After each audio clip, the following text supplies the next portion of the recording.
You work your whole life, you raise children, you build a home full of memories, and just when you think you can finally slow down, your kids sit across from you one evening and say, "Mum, Dad, we've been thinking, maybe it's time you move to a nursing home."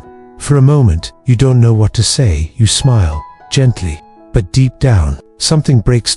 Because after sick, the home is more than walls and windows. It's where your late spouse's favorite chair still sits.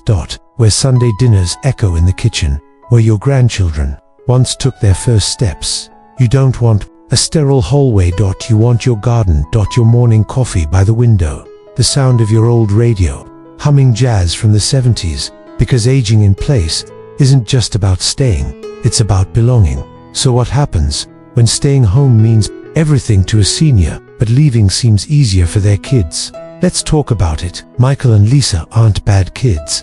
They love their parents. They've been trying their best, juggling careers, raising 2 kids, paying off a mortgage. Their home feels cramped, their patience feels thin, and their guilt, that's the heaviest part. They look at their aging parents, now seniors, over 60, moving slower, forgetting things, sometimes needing help just to get up the stairs. Lisa whispers, "We can't do this forever. They need professional care. It's better for everyone."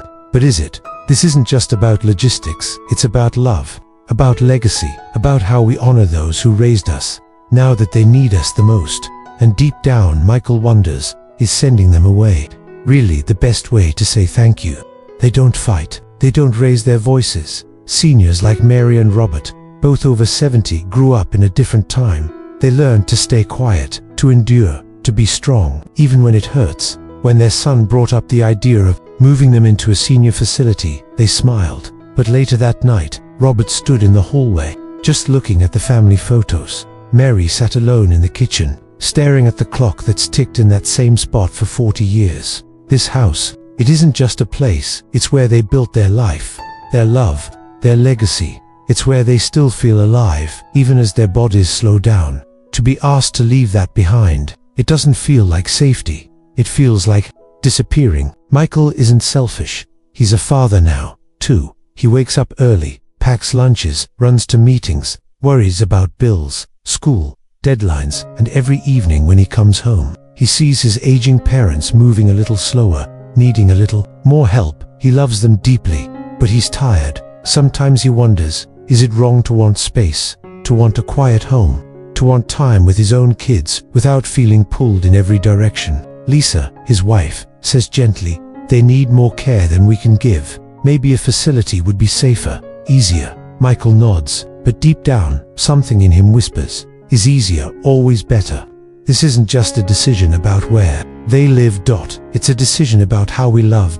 And how far we're willing to go for the people who raised us. One evening, after the kids had gone to bed, Michael sat alone on the couch, lights low, TV off. He searched online, not for nursing homes, but for something called aging in place. He discovered simple changes: grab bars in the bathroom. Better lighting in the hallway, a medical alert system in case of falls, even part-time home caregivers, covered by Medicare. More than that, he found stories. Other families choosing to keep their loved ones close and still protect their freedom. They weren't clinging to the past, they were honoring it. It wasn't about doing everything perfectly, it was about doing everything with love. For the first time in weeks, Michael felt peace. Maybe they didn't need to send his parents away. Maybe they just needed a better plan. The change didn't happen overnight.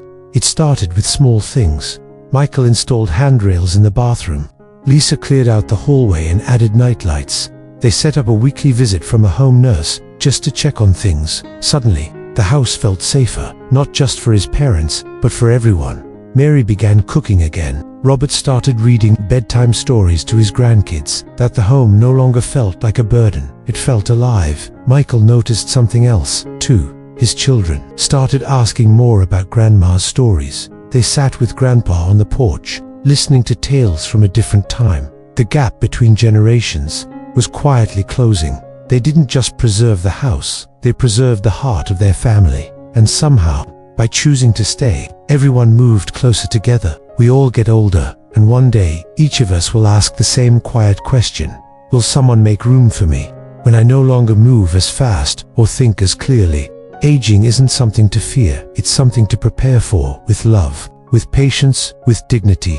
For seniors over 60, home is not just where we live, it's where we belong. And when we choose to help them age in place, we're not just saving them from loneliness, we're saving our connection to where we come from. So if you're watching this, and you're wondering what to do, pause, talk, ask them what home really means. Because sometimes, the most powerful way to say I love you is to let them stay.